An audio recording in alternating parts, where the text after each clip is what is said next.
Erev Tov, bonsoir à toutes et à tous. Donc le thème qui a été annoncé ce soir est lié donc à l'antisémitisme. Je l'ai intitulé très simplement quelle réponse? Est-ce qu'il y a des réponses face à l'antisémitisme? Alors avant de rentrer dans notre sujet, je voudrais vous raconter une histoire. C'est une histoire vraie, je ne sais pas si elle a eu lieu, mais c'est une histoire, on raconte qu'en 1930 et quelques années, en Allemagne, vous avez un jour un homme qui rentre dans une agence de voyage. On va l'appeler Monsieur Cohn, d'accord? Un juif ashkénaze allemand. Et puis, il arrive dans cette agence de voyage et puis il demande à l'employé si on peut aller. Et alors, il lui demande aux États-Unis, en Angleterre, ailleurs. Et puis, systématiquement, il entend des réponses. Et non, là, il y a des quotas, là, il faut des visas, etc., etc. Et puis, après avoir fait un petit peu le tour du globe, il prend le petit globe terrestre qui est posé sur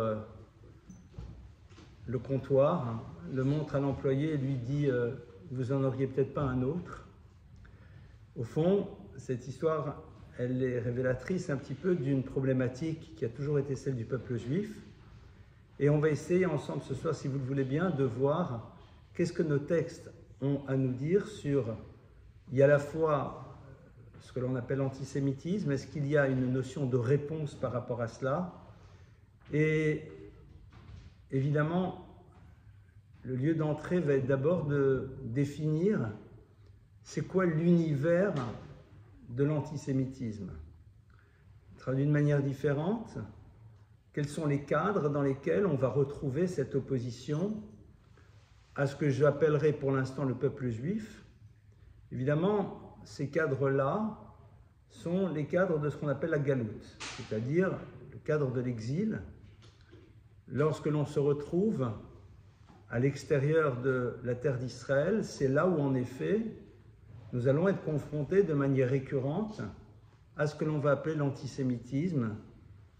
Je vais utiliser un terme un petit peu fort, mais néanmoins qui n'est peut-être pas complètement inexact, cette détestation du juif, de ce qu'il représente. Et la question est de savoir si nous partons du principe que l'histoire a un sens, si nous partons du principe que les événements ne sont pas fortuits, si nous partons du principe que derrière les événements de l'histoire se cache autre chose que juste des processus historiques, politiques ou autres, alors évidemment la question qui se pose est de savoir non pas quelle est la réponse à donner l'antisémitisme, mais en premier lieu, quel est le sens, quel est le but, à quoi ça sert, pourquoi au fond Dieu a-t-il donné cette possibilité à l'univers dans lequel on se trouve. Et je vais avoir un point de départ qui est extrêmement binaire, dans lequel il y a deux options de lecture. La première, c'est celle dans laquelle nous sommes toujours en Égypte. La seconde, c'est celle dans laquelle nous sommes sortis d'Égypte. Celle dans laquelle nous sommes sortis d'Égypte, c'est celle dans laquelle nous pensons que derrière l'histoire, il y a le créateur de l'univers. Celle dans laquelle nous sommes encore en Égypte, c'est celle dans laquelle nous pensons que le créateur de l'univers n'intervient pas à l'intérieur de l'histoire. C'est l'un ou c'est l'autre. Rappelons-nous qu'en Égypte, le pharaon avait dit clairement à Moïse « Je ne renverrai de toute façon pas le peuple d'Israël », traduction « Dieu ne peut intervenir dans le cours de l'histoire même si nous acceptons sa présence, même si nous acceptons qu'il soit à l'origine, mais une fois que l'histoire est en marche, à ce moment-là, Dieu ne peut intervenir, traduit de manière différente. L'histoire va appartenir à ceux qui la font à travers des règles que l'on va découvrir ou que l'on va mettre en place au fur et à mesure. Au moment où nous sortons d'Égypte, nous proclamons non. Nous proclamons que l'histoire obéit à d'autres règles que celles que nous pouvons voir de manière concrète dans le monde dans lequel nous sommes. Traduit de manière différente, derrière les mouvements historiques, il y a une racine spirituelle qui est présente et qui est à l'origine des événements auxquels nous sommes confrontés. La difficulté de cette lecture, elle est simple. C'est qu'elle crée un principe de responsabilité. C'est qu'à partir du moment où nous considérons qu'en effet, l'histoire va dépendre de quelque chose d'autre que ce qui se joue dans le monde de la politique et tout ce qui va autour de cela, alors chacun d'entre nous peut être à l'origine d'une transformation de cette histoire dans un sens comme dans un autre. Or, nous n'avons peut-être pas trop envie de nous sentir responsables dans le sens noble du terme, c'est-à-dire savoir que nous pouvons être agissants dans la transformation de l'histoire. Et ça, j'ai envie de dire que c'est le point de départ de la réflexion que nous allons avoir ce soir. Évidemment, ce soir, je pose comme étant évident le point numéro 2. Sinon, il ne faut surtout pas que ce soit moi qui vous parle. Il vaut mieux que ce soit un politologue, quelqu'un qui va essayer de vous expliquer, à travers toutes sortes de théories, la raison du pourquoi et du comment. Je ne sais pas si vous avez vu ou entendu ce discours qui a été prononcé à la tribune des États-Unis par l'ambassadeur d'Israël à l'ONU et qui a posé de manière très claire les choses, qui au fond a dit, quelque part, pouvez-vous m'expliquer votre logique? Pouvez-vous m'expliquer rationnellement le pourquoi de cette détestation du peuple juif? Pouvez-vous m'expliquer pourquoi il y a cette hyper-focalisation sur le peuple d'Israël? Alors il ne l'exprime pas de cette manière, mais au fond, c'est ça la suite de son discours. C'est-à-dire d'interroger l'univers sur, mais au fond, pourquoi nous sommes dans cette focalisation permanente sur le peuple juif? Qu'est-ce qui se passe? Qu'est-ce qui se joue? Alors je ne vais pas répondre à cela pour l'instant, évidemment. Mais on va essayer, si vous le voulez bien, de voir comment on nous propose à nous, en tant que juifs, de vivre cette réalité à laquelle nous sommes confrontés aujourd'hui. C'est-à-dire là maintenant, nous sommes face à une réalité.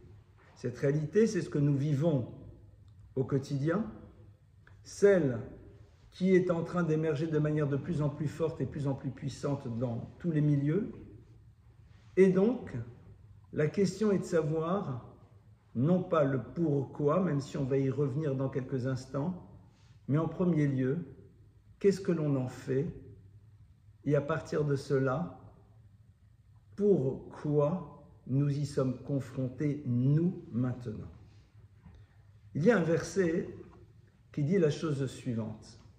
C'est David Ameler qui dit, le roi David, « Bakamim alay mereim tishmana oznai » ce qui veut dire « Lorsqu'elle se lève contre moi, mereim ceux qui me veulent du mal, tishmana oznai, que mes oreilles puissent écouter. » Quel est le sens de ce verset?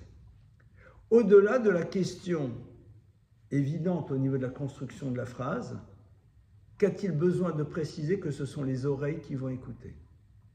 Bakamim alay mereim tishmana, o eshma bakamim alay mereim. Je vais écouter lorsque se lèvent contre moi mes ennemis. Ou alors quand mes ennemis se lèvent, j'écouterai. Et évidemment, si j'écoute, c'est avec les oreilles. David Ameler, et c'est comme ça que l'explique le Rav Wolbe, entre autres, dit la chose suivante. Qu'est-ce que je dois faire lorsque je suis confronté à ceux dont je sais pertinemment qu'ils me veulent du mal et qui se lèvent contre moi? Bakamim alay. Lorsqu'ils se lèvent sur moi. C'est-à-dire, lorsqu'ils ont envie de se faire grands à travers le fait qu'ils m'écrasent sous eux. C'est-à-dire, on n'est pas juste ici dans une problématique de conflit, on est dans le désir de se faire élire aux européennes en écrasant le peuple juif. C'est un petit peu ça.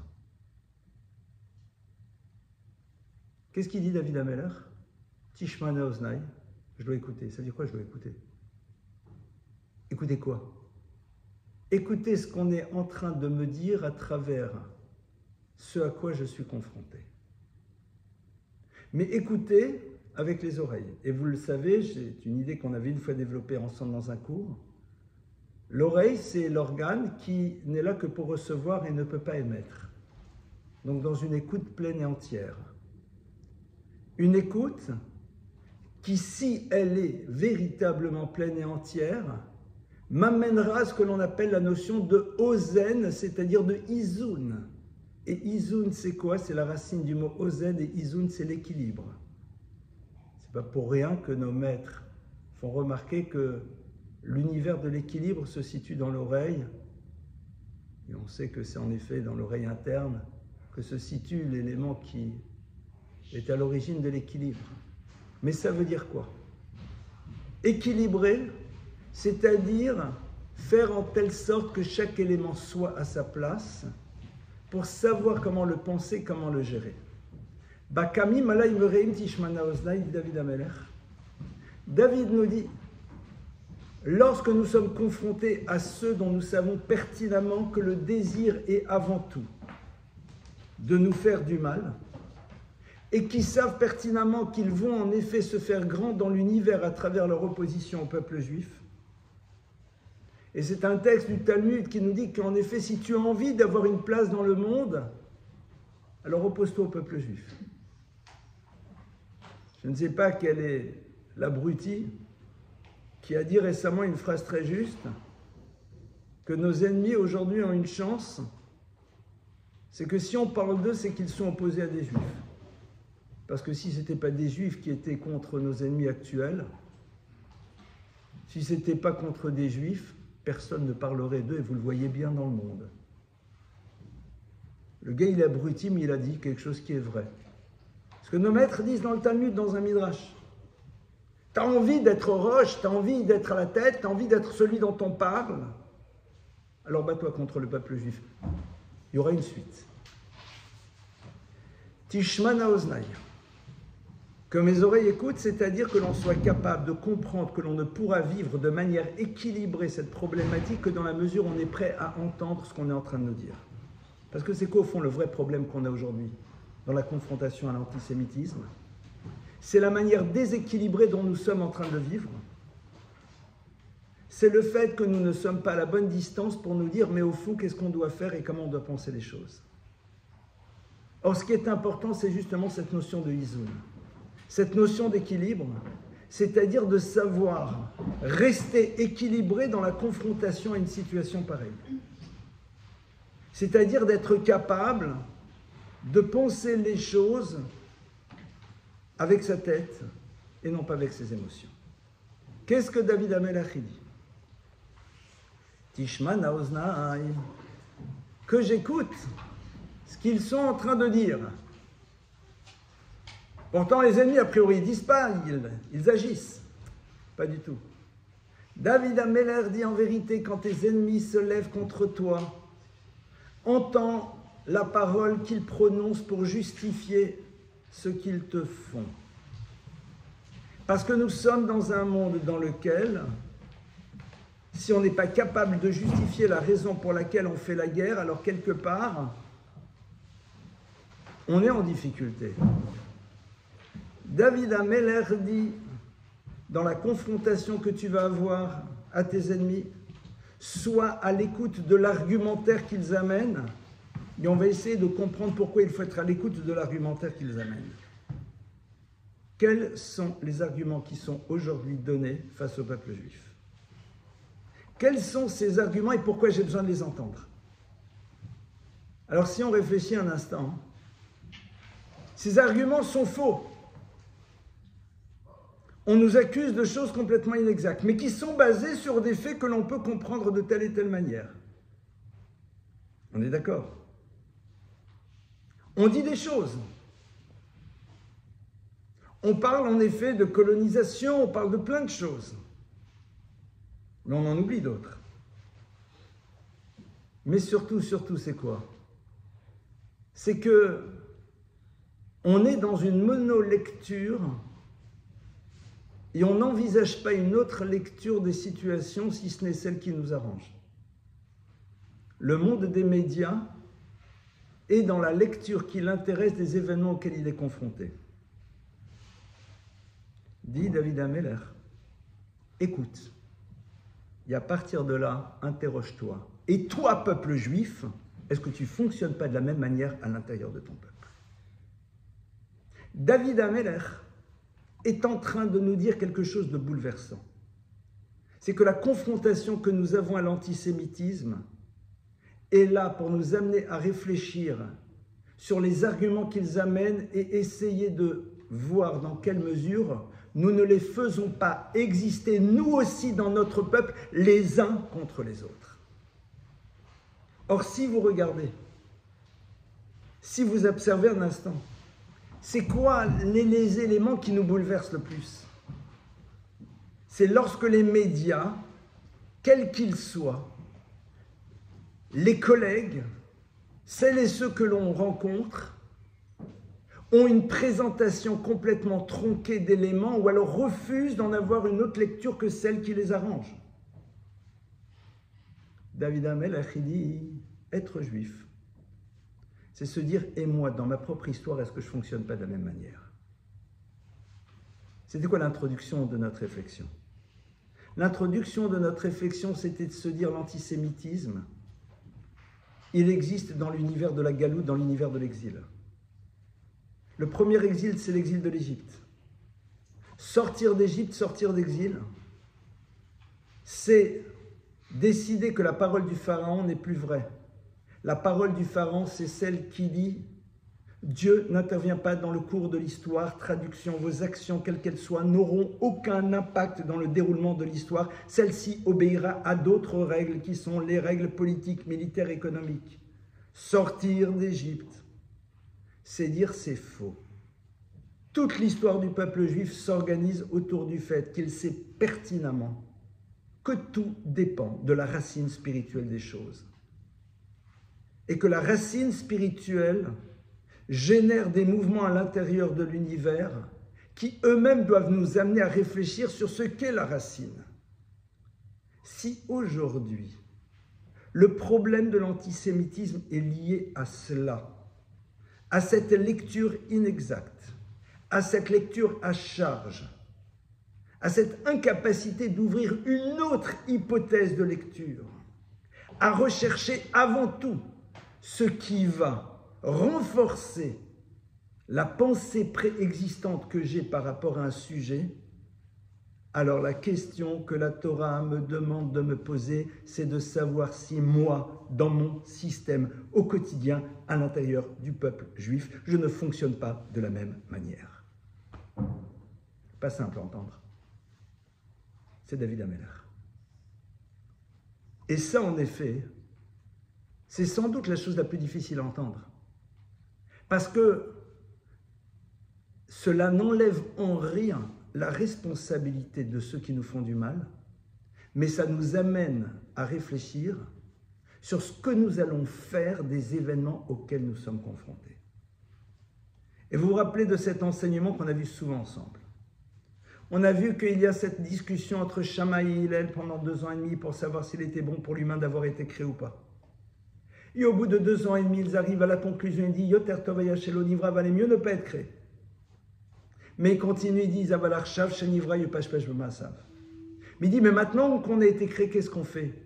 On va s'interroger sur nos actes et la portée et la dimension impliquante qu'ils ont. » Qu'est-ce que Shammai et Hillel disent? Ils disent « Dans la logique humaine, il fallait peut-être mieux ne pas être créé, parce que l'âme était mieux là où elle se trouve. » Clairement. Si tu considères que l'âme vient dans un corps pour pouvoir passer une histoire et remonter par la suite à sa source, alors pourquoi est-ce qu'elle ne reste pas là-haut? Ça veut dire que dans ma logique à moi, il y a quelque chose qui me dépasse. Mais ils continuent. Ils disent Aval arshav. Mais maintenant qu'on est dedans, qu'est-ce qu'on fait? C'est exactement la même chose. Face à la réalité de l'antisémitisme, la question est de savoir maintenant qu'il est là, on fait quoi avec? Et la Torah nous dit, essaye de voir ce qu'il est en train de te dire à toi. Parce que tout événement, quel qu'il soit, est présent pour faire grandir l'individu. Et c'est à travers le mouvement que le peuple juif opère à l'intérieur de lui, au lieu de récriminer contre ce qui fait aujourd'hui l'antisémitisme, c'est-à-dire les médias et leur lecture, le juif va leur dire « Merci de me proposer la réflexion que je me dois d'avoir par rapport à moi-même, qui me permettra dans mon peuple peut-être de repenser notre histoire de manière différente. » De manière ultra concrète, ça veut dire quoi? Aujourd'hui, on sait très bien que trop souvent, nous avons tendance à voir systématiquement des lectures à charge de ce que l'on voit chez quelqu'un, surtout si cette personne-là, on a décidé de ne pas l'aimer. On a trop tendance à ne pas envisager une autre hypothèse de lecture face à une situation, parce que quelque part, elle nous empêcherait de pouvoir justifier notre désir de distance et de rupture. Lorsque je n'ai pas envie d'être proche de l'autre, alors je ferai la lecture qui m'intéresse d'un événement pour pouvoir me permettre de me sentir moins mal à travers ce qui prend son origine dans mon désir de distance. Or, le peuple d'Israël pose un problème aux nations parce qu'il les renvoie à quelque chose. Il y a un désir de distance que l'on arrive à élaborer de manière concrète en trouvant les événements qui nous permettent de justifier ce désir de distance, mais qu'on n'a pas voulu s'avouer. Parce que s'il y a désir de distance, c'est qu'il y a une peur d'être interpellé. S'il y a une peur d'être interpellé, c'est qu'il y a un refus de mouvement. S'il y a un refus de mouvement, il y a tout simplement la sortie pleine et entière de ce qui est censé être le projet de l'être humain. Et ça, c'est en effet ce qui se passe en premier lieu. Je crois que aujourd'hui, la première réponse à donner à l'antisémitisme, c'est ce qu'on doit en tirer dans la manière dont il s'élabore pour réfléchir si ça ne fonctionne pas aussi sur le même principe à l'intérieur de notre peuple. Sans faire de relation de cause et effet, parce que sinon je m'appellerai Dieu, qu'on le veuille ou pas, les événements auxquels nous avons été confrontés commencent à la suite, non pas juste d'un problème de marloquette, c'est-à-dire de dispute dans le peuple juif, mais à la suite d'événements dans lesquels on a été incapable d'imaginer une lecture différente de ce qui pouvait agiter l'autre dans sa différence. Ben, on est en train de voir ce que ça veut dire. Et on est là en train de dire, mais c'est pas normal. C'est pas normal que vous ne vouliez pas voir la vérité. C'est pas normal que vous ayez cette lecture à charge. C'est pas normal. C'est honteux. Mais qu'est-ce qu'on faisait chez nous il y a quelques mois? Qu'est-ce qu'on faisait? Il ne faut pas l'oublier. On ne peut pas mettre cela de côté. Il y a un midrash qui dit la chose suivante. Le midrash, il est comme ça, c'est le midrash Rabbah. Rabbi Abba bar Kahana patach. Rabbi Abba bar Kahana a ouvert et il va dire Mihaïsh echacham yaven et zot. Il cite un verset, il dit, mais quel est l'être sage qui peut comprendre une chose pareille? Traduction, comment peut-on comprendre des choses qui sont tellement bouleversantes? Et à partir de cela, il va donner un enseignement. Cet enseignement, il le donne au nom de Rabbi Shimon Bar Yochai. Rabbi Shimon Bar Yochai dit, le sens de ce verset qui dit, mais comment c'est possible? Imra'ita ayarot nitlashot mimkoman be'eret Israël. Si tu vois des villes qui littéralement ont été arrachées de leur lieu en terre d'Israël, c'est-à-dire qui sont en Israël mais qui n'appartiennent plus à Israël, da, sache, shelo ichziku bischar sofrim ou bischar mishnim, c'est parce que le peuple a arrêté de donner les moyens à ceux qui apprennent et qui enseignent la Torah de pouvoir remplir leur rôle. 2003. Il y a un gouvernement qui s'appelle le gouvernement Sharon. Celui dont on n'aurait jamais imaginé qu'il allait élaborer le retrait de Gaza. Jamais. Jamais. Jamais. La Hitnadkout. Le moment où on a délogé. C'est ce gouvernement-là qui opère des coupes drastiques, plus que drastiques, dans les budgets déjà plutôt faibles qui sont alloués à l'univers de l'étude de la Torah à ce moment-là en Israël. Il y a quelqu'un qui s'appelle Ramon de Groschel qui à ce moment-là a pris la parole. Il a dit, vous savez, le monde de la Torah, ça ne lui pose pas de problème. Il trouvera ses solutions. Et il les a trouvées. Il dit, le drame, c'est quoi? C'est comme ce Midrash dit. Le Midrash dit qu'en vérité, le peuple d'Israël a besoin d'un mérite. C'est le mérite de soutenir l'étude de la Torah. Quand je suis un Israélien même laïque, que tu le veuilles ou pas, quand tu achètes ton paquet de bisli, tu payes une TVA. Cet argent va à l'État. Donc tu aides ceux qui étudient la Torah aussi. Quelqu'un un jour est venu chez le Chafetz Chaim. Le Chafetz Chaim était un très grand maître qui a vécu avant la Shoah, qui avait vu parfaitement la Shoah arriver. Totalement. Il l'a dit, il en a parlé. Et il lui a dit, vous savez, Rav, c'était dans les années 30, je tiens moi-même à assurer l'intégralité du budget de votre lieu d'étude. Tout rabbin digne de ce nom, ou justement non digne de ce nom, aurait dit oui. Le Chafetz Chaim était un maître digne de ce nom, il a dit non. Il dit, tu ne vas pas enlever aux autres le mérite de pouvoir participer eux aussi à l'étude de la Torah. À un moment, on ne peut pas mettre de côté les versets d'une Torah qui est le seul élément qui justifie notre présence sur la terre d'Israël. On ne peut pas, nous aussi, devenir schizophrènes. L'humanité l'est. Parce que le monde dans lequel nous sommes cherche à détruire ceux qui les aident le plus dans la lutte contre tous les radicalismes de l'islam. Le monde dans lequel nous sommes est complètement schizophrène. Mais nous-mêmes, non. On ne peut pas d'un côté explorer le texte de la Torah pour trouver là-bas le fait que cette terre appartient au peuple juif et ne pas voir le verset d'après qui nous rappelle l'importance fondamentale de l'étude de la Torah pour pouvoir rester sur cette terre.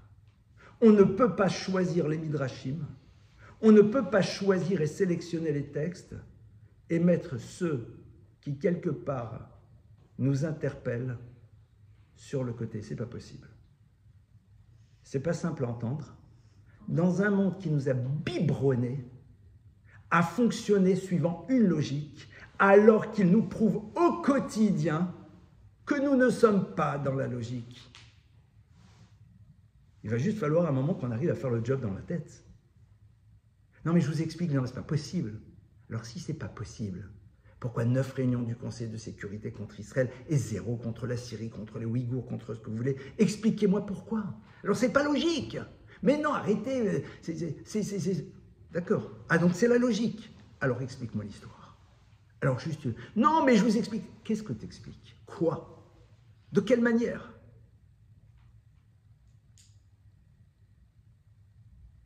Il va juste falloir qu'on l'explique. On va aller maintenant plus loin et on va ouvrir nos textes.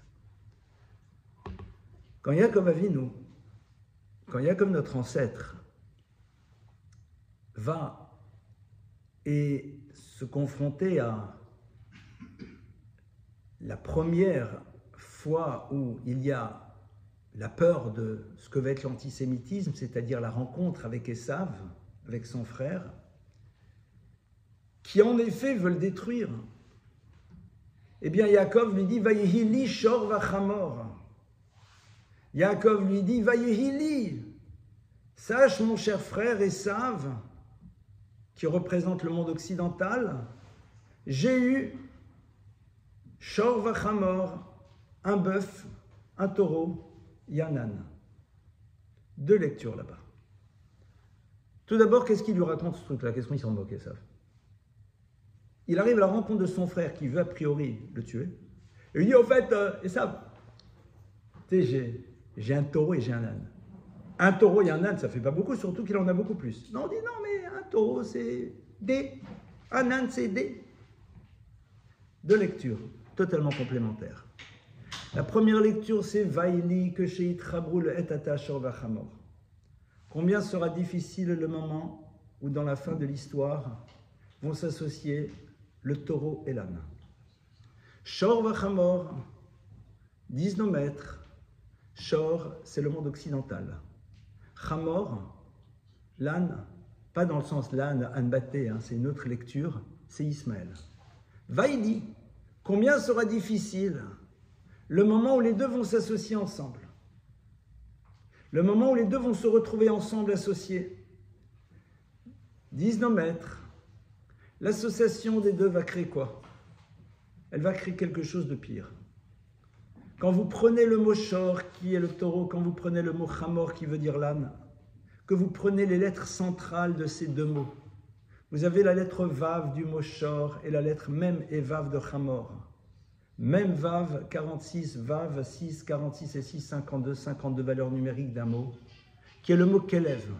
Kelev, c'est quoi? C'est le chien. Kelev, c'est qui? C'est Amalek.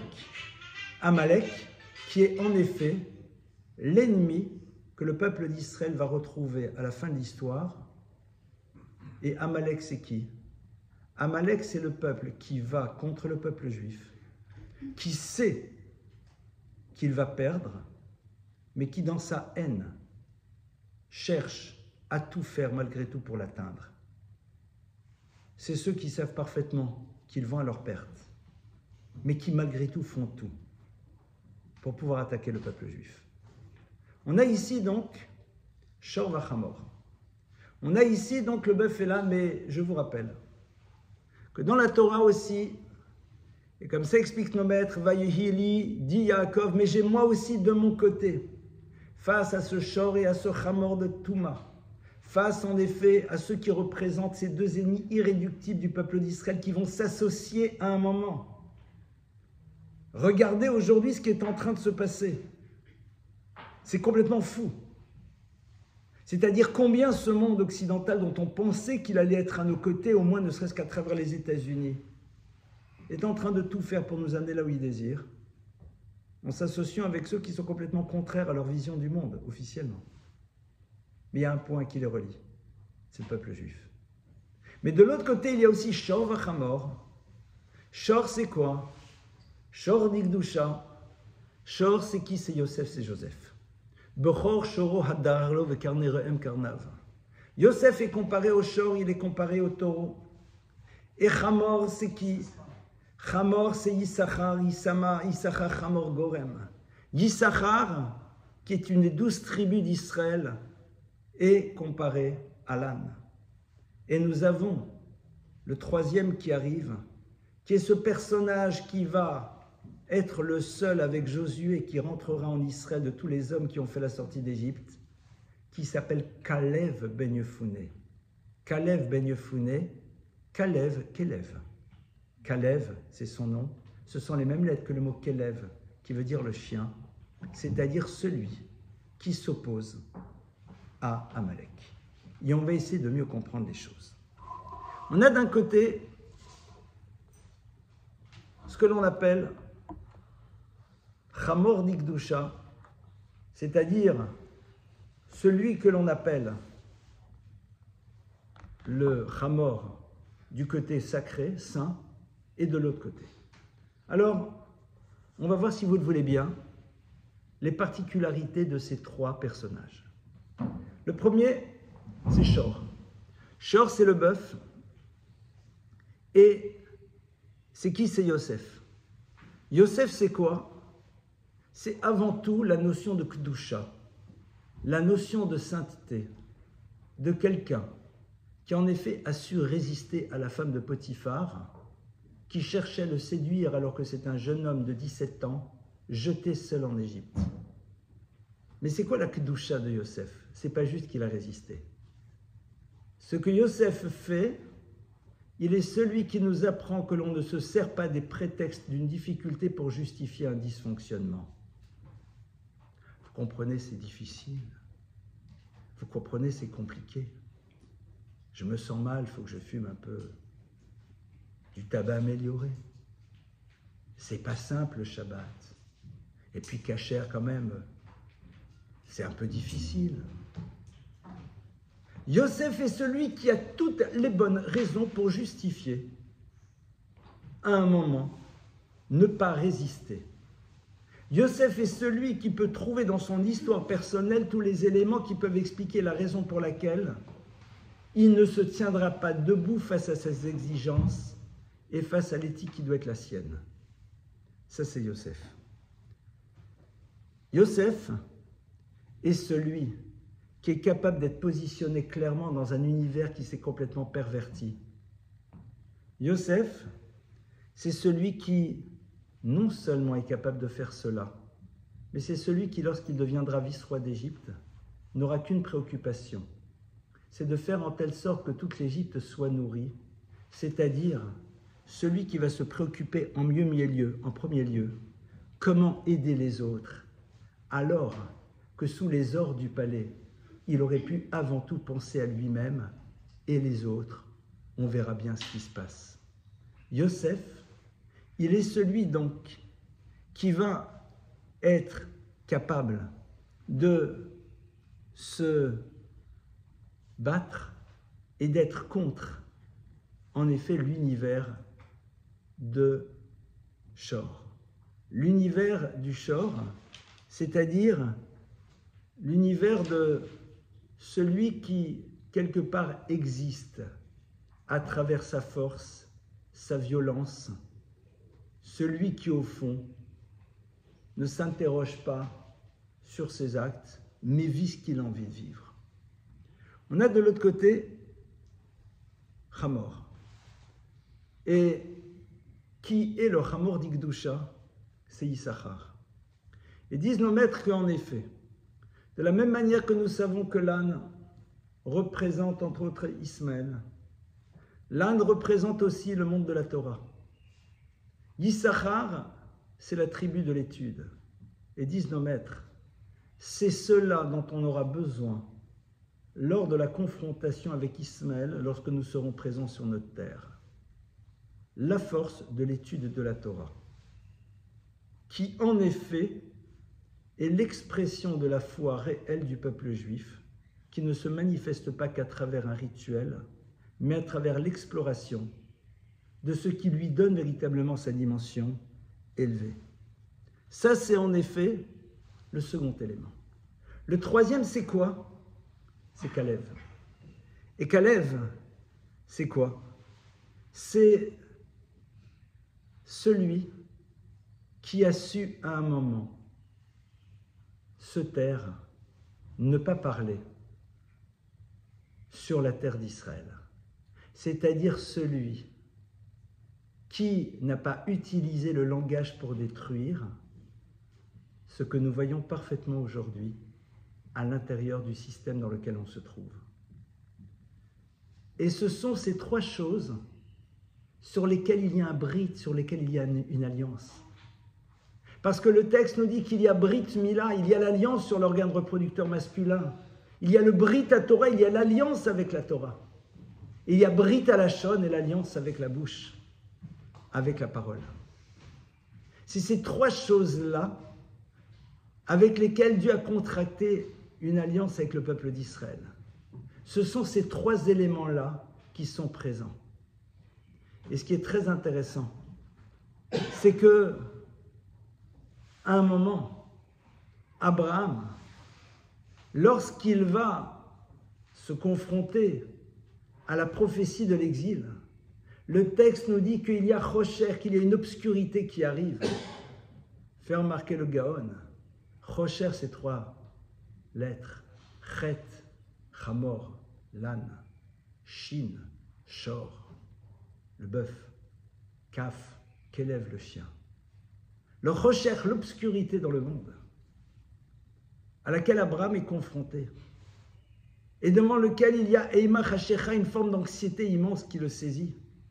C'est en effet l'émergence et l'arrivée face au peuple d'Israël de ce qui sera Hamor, Shor et Kelev, c'est-à-dire et à la fois Yishmaël et à la fois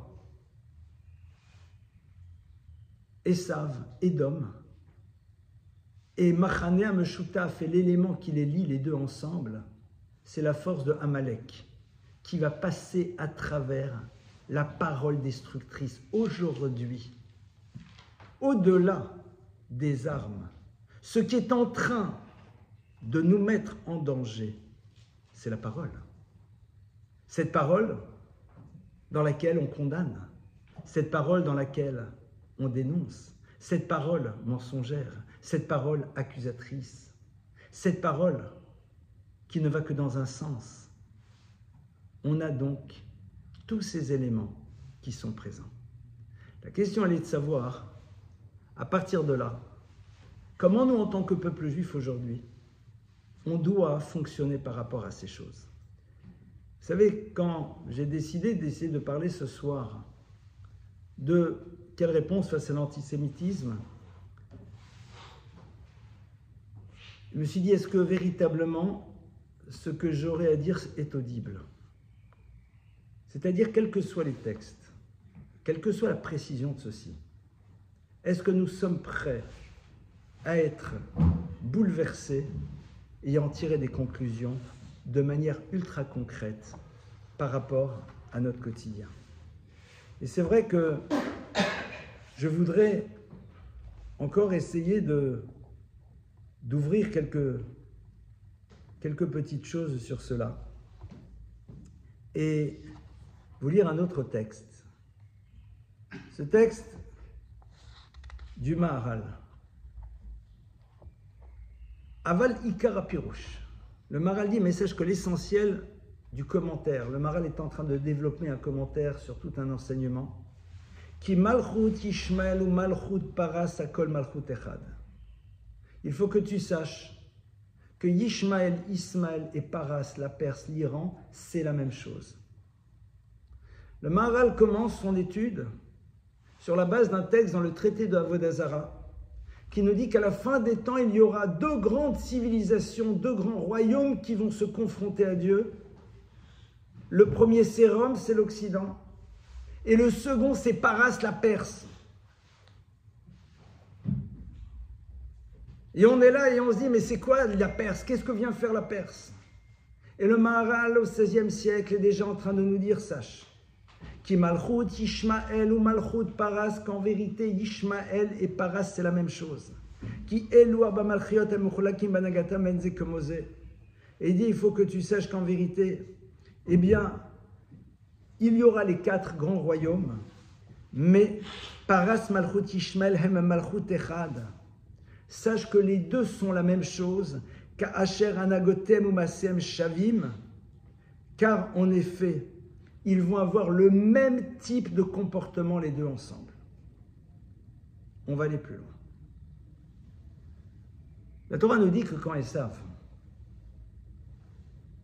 va se marier, à un moment, on nous précise qu'il va épouser une nouvelle femme. Qui Esav va prendre? Esav va prendre une femme qui s'appelle Macholat Bat Ishmael. Vayikach Esav et Macholat Bat Ishmael al Nashav lo le Isha, dit le texte. On vous donne une précision sur la vie matrimoniale de Esav, qui a déjà plusieurs épouses. Et on nous dit, mais à un moment, plus tard, il prend une femme qui s'appelle Machalat Bat Ishmael, Machalat, la fille de Ishmael, en plus de ses épouses. Si c'est juste pour nous raconter qu'il avait un harem, on est au courant. Donc tu as besoin de dire en plus de ses épouses, il a pris Machalat Bat Ishmael. Next, on sait qu'il y en a d'autres. Chazal dit la chose suivante. Esav, lorsqu'il a reçu la bénédiction de son père Yitzhak, eh bien, parmi les bénédictions qu'il va recevoir, il va lui dire Al-Charbachat Yechye, par ton glaive, tu vivras. Sache qu'une de tes forces sera la force de l'épée. Le problème, c'est quoi? c'est que Esav va d'abord épouser des femmes qui étaient complètement Oved Avodazara, qui étaient complètement idolâtres. Et dit le Midrash, Esav a peur que la bénédiction de son père ne s'applique pas à sa descendance, vu que sa descendance ne s'inscrit pas dans la lignée de Yitzhak, c'est-à-dire de ce qu'on appellerait à minima le monothéisme. Il va chercher celle chez qui la notion du monothéisme est présente, c'est-à-dire Machalat, la fille d'Ismaël. Chazal nous dit, de là tu vois quoi? Que la bracha, que la bénédiction que Esav a reçue, elle va passer aussi chez Ishmaël. Ça veut dire que Ishmaël aura de la réussite avec l'épée, mais pas avec autre chose. Regardez ce que le Midrash dit, il y a plus de 2000 ans. Il y a marqué dans le Passouk que Ishmaël, sa force, c'est quoi? Rové Kachat, c'est celui qui tire des flèches. Ishmaël, on a vu ses paras, c'est la Perse. C'est la même chose, dit le Maharal. Rové Kachat, dit le Maharal, c'est vouloir atteindre quelqu'un qui est loin de toi, donc non pas dans un combat au corps à corps. Pourquoi tu veux l'atteindre au loin? Parce qu'en vérité, cette personne, tu la détestes. Aval dit le Midrash, Ishmaël n'aura pas de réussite et Paras n'aura pas de réussite à travers cela. La seule réussite qu'il pourrait éventuellement avoir dans son combat contre le peuple juif, c'est via la bracha qu'a reçue Esav, c'est-à-dire celle du glaive et de l'épée, dans le combat corps à corps, dans le combat de proximité. Tu pourras nous balancer 3500 roquettes, 350 drones et missiles. Les résultats ne seront pas du tout à la hauteur de ce que tu attends. Ça ne marchera pas. Le seul endroit où ça va marcher, malheureusement, dramatiquement, c'est quand en effet tu vas récupérer les armes de Esav, quand tu vas aller à la rencontre de l'ennemi en face à face. À ce moment-là, malheureusement, les choses pourront peut-être marcher pour toi, et c'est malheureusement le drame épouvantable que l'on a vécu et qu'on continue à vivre. À partir de là, c'est quoi les réponses qu'on peut donner? La première réponse, c'est d'abord d'être prêt à comprendre ce que la Torah est en train de nous dire. Et je sais très bien que certains pourraient dire, ça y est, encore les religieux, ils instrumentalisent la situation. Comme dirait l'autre, faites-vous plaisir. Faites-vous plaisir. Why not? Sur ça, il n'y a rien à répondre. Vous savez, on est tous dans la même histoire. Et c'est comme dans l'éducation. Il y a un principe fondamental dans l'éducation. Surtout vis-à-vis d'un ado qui pense qu'il a tout compris tout seul et qui sait faire tout seul, comme nous aujourd'hui, on pense qu'on a tout compris tout seul. On est tous des ados dans les événements. Ouais, non, je t'explique. À un ado, il y a une chose qu'il faut être capable de dire les choses et de lui dire parce que je ne veux pas qu'un jour tu puisses me dire pourquoi tu ne m'as pas dit. C'est tout. Je te dis les choses, après tu en fais ce que tu veux. Mais je ne veux pas qu'un jour tu puisses me dire pourquoi tu ne m'as pas dit. Si tu m'avais dit, peut-être que j'en aurais tenu compte. Alors la responsabilité que l'on a aujourd'hui, c'est tout simplement de partager ensemble ce que la Torah a à nous dire. Après, les gens feront ce qu'ils veulent. Mais on ne peut pas être dans un monde dans lequel, à un moment, on pourrait nous dire pourquoi tu n'as pas dit, pourquoi tu n'as pas ouvert le livre. Après, l'histoire ne nous appartient plus. Ça, après, c'est chacun dans son histoire. Ça, c'est déjà le premier point. Le second point, évidemment, c'est celui qu'on a vu au début. Et vous savez, l'univers fonctionne dans un principe de Mida Keneged Mida, rayon incident, rayon réfléchi. L'univers de la physique quantique nous apprend qu'il y a des interactions permanentes entre les choses. Et ne t'imagine pas que ton mouvement n'impacte pas le monde dans lequel tu te trouves, c'est faux. Dans le monde de la physique, on le sait. C'est la même chose dans le monde spirituel. Sache que tu interagis. Et j'ai entendu il y a 2-3 jours un enseignement qu'avait donné le Rabbi Lubavitch il y a des années de ça, dans lequel il disait « Mais hommes, femmes, enfants, Arrêtez de mettre de côté cette idée fondamentale qu'une seule de vos pensées peut tout changer. Arrêtons un moment de penser que nous sommes petits. Si nous sommes capables de créer le dôme de fer avec l'intelligence que Dieu nous a donnée et l'aide divine incroyable qui est derrière, ça veut dire que la pensée, elle peut créer, mais elle peut créer d'autres choses, ce qui permet au dôme de fer de fonctionner, ce qui permet aux événements de changer. On est dans un monde dans lequel on apprend à tout le monde de plus en plus à travers le monde des coachs, entre autres, du moins de ceux qui sont des vrais coachs. Aie conscience de ta valeur, aie conscience de ton pouvoir, aie conscience que quelque chose qui te semble être banal peut changer énormément. On est prêt à l'accepter et à le vivre et à l'inscrire à l'intérieur de notre réalité quotidienne. Mais il y a une étape qui nous fait peur. C'est l'étape de la sortie d'Égypte. Celle dans laquelle on dit « oui, en effet, j'y crois ».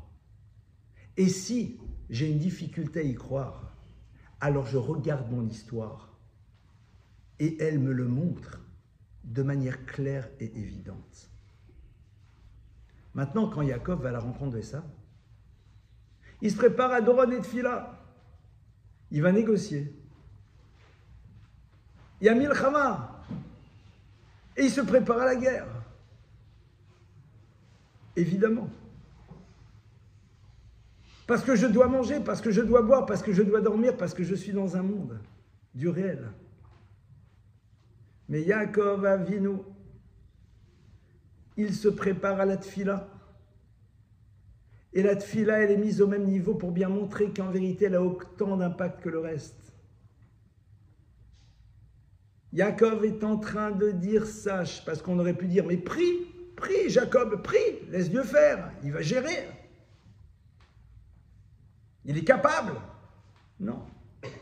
Yaakov est en train d'apprendre une leçon à ses descendants. Il dit parce que dans l'histoire, nous aurons l'obligation d'aller en négociation et nous aurons l'obligation d'aller à la guerre. Mais nous mettrons au même plan la tfila. C'est exactement la même chose.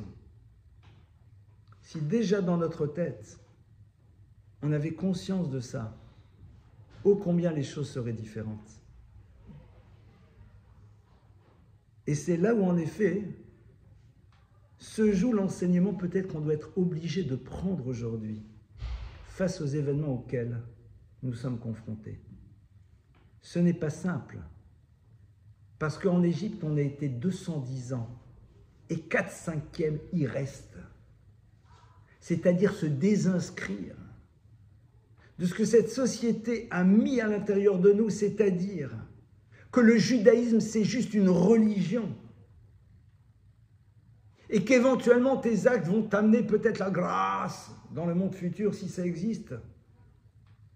C'est pas simple de se déconditionner. C'est pas simple de ne plus voir dans la Torah juste qu'une religion et une tradition. Voir quelque chose qui pourra t'amener une récompense après 120 ans, alors quelque chose qui crée des atmosphères sympathiques dans la relation à l'autre, le Shabbat, et le truc, et le machin, et les concepts, et la philo du truc, qui sont très vrais, mais aussi autre chose. C'est ça qu'on doit être capable de faire, c'est pas simple. C'est pas simple. La preuve, c'est que 4/5 restent. Et même le 1/5, quand ils arrivent devant la mer, c'est-à-dire devant la question, devant « ouais, mais ça devrait se passer autrement maintenant qu'on y croit ». Certains disent « on repart en Égypte ». Parce que ça devrait se passer comme on veut. Et il faut qu'il y en ait un qui dise « on continue » pour que les choses s'ouvrent, mais ce n'est pas simple. Mais en même temps, on a cette chance incroyable d'avoir derrière nous toute l'histoire qui nous valide cela. Quand Esther Amalka est au palais, quand la reine Esther est au palais, Mordechai vient chez elle et lui dit, Esther, il va falloir que tu fasses le job. Et sinon, c'est pas grave. Toi et la maison de ton père, vous serez dit truc, vous disparaîtrez. Mais Dieu fera émerger le sauvetage autrement. Qu'est-ce qu'il est en train de dire? Il est en train de dire, Esther, tu sembles être protégée. Sache que s'occuper du peuple juif, Dieu sait s'occuper. Mais si maintenant tu es là, c'est que tu as un rôle à jouer. Si tu ne veux pas jouer ton rôle, c'est peut-être toi qui vas disparaître. Mais le peuple juif, il continuera. Et c'est là où, en effet, Esther, à ce moment-là, va chez Achashverosh. C'est à ce moment-là où, en effet, le mouvement de libération commence. Quand il est capable de lui dire, mais je te rassure, je n'ai pas de problème pour l'avenir du peuple juif. En 1945, on ne pariait pas 5 cents sur un juif. C'était terminé. Et même si ça allait rester, on aurait imaginé, non pas juste l'État d'Israël, mais le renouveau du judaïsme, de l'étude de la Torah, de la pratique des mitzvot. Dans un monde dans lequel on aurait peut-être eu toutes les bonnes raisons de nous dire stop. Et c'est ça la force du peuple juif. D'avoir peut-être toutes les bonnes raisons de dire stop, mais d'être capable de voir dans son histoire toutes les bonnes raisons qui lui disent encore. C'est sans doute là où se situe aujourd'hui l'enjeu majeur. Et comme je vous l'ai dit, c'est pas simple. Parce qu'on peut même être un juif pratiquant, mais ne peut-être pas encore être suffisamment convaincu de cela. Parce que si on réfléchit, tout se joue au fond dans l'idée que tu vas avoir. Est-ce que tu es prêt à accepter que ton acte a un impact qui va au-delà de ce que tu imagines? Oui ou non? Pourquoi tu te refuses de voir la force que Dieu t'a donnée, de pouvoir, à travers des mouvements qui te semblent être imperceptibles, agir sur le monde? Le peuple juif, ultra minimaliste dans le monde, a transformé l'univers en y inscrivant les fondamentaux de la morale et de l'éthique, en développant ce que l'on appelle le monde de la résilience, en montrant que même si on est victime, on doit être capable de continuer à donner. Source d'inspiration, de bouleversement. Alors il faut juste passer à l'étape d'après. C'est ça au fond peut-être qu'on attend de nous. Je n'ai dit que très très peu de choses ce soir. Il y a énormément d'autres textes, je vous garantis, qui sont bouleversants et qui nous inscrivent encore plus dans l'enjeu de ce que nous sommes en train de vivre. Alors quand on va se lever, on va aller manger des gâteaux et on va boire un verre de coca et on va rentrer à la maison et on va regarder les infos et on va voir encore le coup qu'on est en train de nous faire, de dire mais non, nos ennemis acceptent la proposition faite par d'autres en notre nom alors que nous on n'est pas d'accord. Et on va se poser la question de savoir si maintenant la CPI va décider que faire la guerre pour se défendre contre des ennemis avec des dommages collatéraux, ça s'appelle un génocide. Comme quand tu prends 6 millions de gens, tu les mets dans des wagons et tu viens et tu les mets en fumée, c'est la même chose. Tu réfléchis mon frère? 30 secondes? 2 secondes? Dans un monde dans lequel les gens ont décidé de ne plus réfléchir, alors on n'a même plus besoin de leur parler. On construit et on fait exister l'histoire. Et c'est ça au fond peut-être qu'on attend de nous. Qu'Akadosh Baruch Hu nous donne la force de le faire exister chacune et chacun de manière ultra concrète dans son quotidien. Je vous remercie pour votre écoute et maintenant on passe à vos questions. Comme d'habitude, un quart d'heure pour les questions.